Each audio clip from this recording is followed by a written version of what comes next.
გახსოვს პატარაობაში როგორ გზარავდა სიბნელე.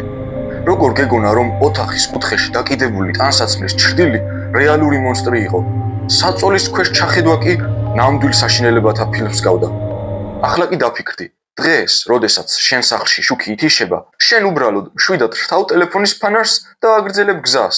ამაზე ყველაზე გავრცელებული პასუხი არის, უბრალოდ გავიზარდეთ. თუმცა ეს პასუხი ძალიან ზედაპირულია. ნეირობიოლოგიურ და ევოლუციურ დონეზე არსებობს კონკრეტული სტრუქტურული მიზეზები იმისა, თუ რატომ ხდებით ასაკის მატებასთან ერთად უფრო და უფრო უშიშარი.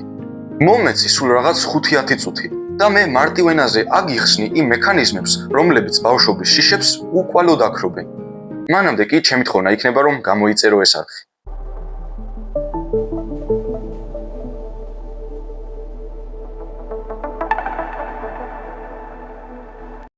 პირველი მექანიზმი – ევოლუციური გადარჩენის პროტოკოლი. ბავშვის შიში არ არის სისუსტე. შიში ევოლუციური გადარჩენის საუკეთესო პროტოკოლია. წარმოიდგინეთ ჩვენი წინაპრები ათასობით წლის წინ. ბავშვი ფიზიკურად დაუცველია. თუ სიბნელეში მას რეალური მტაცებელი დაესხმება თავს, მას არ აქვს იმის ძალა, რომ იბრძოლოს ან გაიქცეს. მისთვის გადარჩენის ერთადერთი გზა მშობლებთან სიახლოვეა. ამიტომ ბავშვის ქვეცნობიერისთვის სიბნელე უდრის აბსოლუტურ საფრთხეს. სიბნელე არის ბიოლოგიური ბარიერი, რომელიც აიძულებს მას, რომ უსაფრთხოების ზონას არ მოშორდეს. ზრდასრული ადამიანის ტვინს კი უკვე აქვს საკუთარი რესურსის შეგრძნება.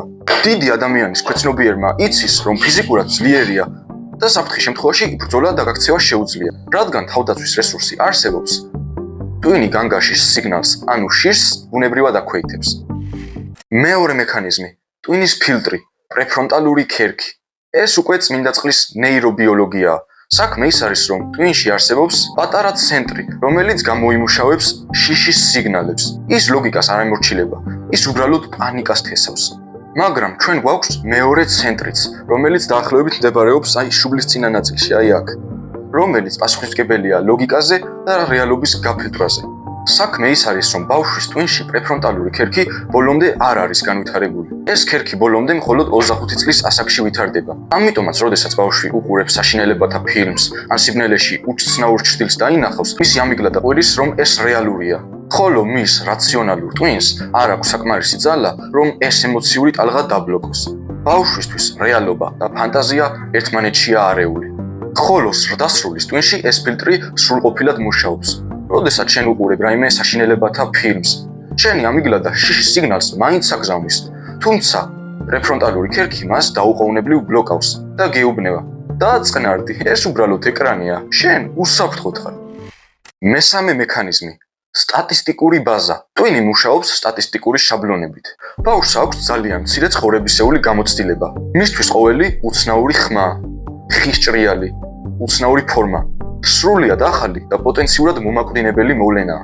შენ კი ზრდასრულ ადამიანს შენი ცხოვრების განმავლობაში 1000-ჯერ ყოფილხარ სიბნელეში, 1000-ჯერ გაგიგია ნივთების ჭრაჭუნისხმა. შენმა ტვინმა კი ამ უამრავი გამოცდილებით შექმნა მყარი შაბლონი, რასაც ჰაბიტუაცია, ანუ შეჩვევა ეწოდება. ტვინმა ჩამოაყალიბა ასეთი სტატისტიკა. ამ ხმას და ამ გარემოს არასდროს არ მოჰყოლია რეალური ზიანი. რაც უფრო მეტი უსაფრთხო გამოცდილება გროვდება მეხსიერებაში, მით უფრო რთულია შიშის გააქტიურება. ეს სამი მექანიზმია. ახლა კი დამატებით აგიხსნით ერთ ფენომენს. თქვენ შეიძლება გაგიჩნდეთ კითხვა: თუ ზრდასრულ ადამიანებს მაინც არ გვეშინია საშიში ფილმების, მაშინ საერთოდ რატო უყურებთ მას? რატო გვსიამოვნებს? ამ ფენომენს უსაფრთხო საფრთხე ეწოდება. როდესაც შენ შედიხარ საშიშ გარემოში, ან უყურებ ჰორორს, შენი სხეული მაინც გამოყოფს სტრესის ჰორმონებს, ადრენალინსა და კორტიზოლს. თუმცა ვინაიდან შენმა რაციონალურმა ტვინმა იცის, რომ ეს საფრთხე ხელოვნურია, ეს ჰორმონები დაუყოვნებლივ გარდაიქმნება დოფამინისა და ენდორფინების მასიურ მოზღვავებად. ესენი არის სიამოვნებისა და ბედნიერების ჰორმონები. ბავშვის ტვინისთვის კი ეს ქიმიური ტრანსფორმაცია ფიზიკურად შეუძლებელია. მისი ტვინი ვერ ახერხებს კორტიზოლის ტალღის დოფამინად გარდაქმნას, რადგან მისთვის საფრთხე ილუზია კი არა, 100%-ით რეალური მოცემულობაა. ის იღებს მხოლოდ და მხოლოდ სუფთა, ტოქსიკურ სტრესს და შფოთვას, რაც მისი ნერვული სისტემისთვის ძალიან რთული გადასატანია. ამ ვიდეოს დასკვნა კი ის იქნება, რომ თუ დღეს საშინელებათა ფილმები აღარ გაშინებენ, ეს იმის მანიშნებელია, რომ შენი ტვინი და ორგანიზმი გამართულად მუშაობს. ახლა კი ჩემი თხოვნა იქნება, რომ გამოიწერო ეს არხი და გადააზიარო ეს ვიდეო. ასე დაეხმარები ამ არხის განვითარებაში და ეს არხი ცნობილი გახდება უფრო მეტი ადამიანისთვის.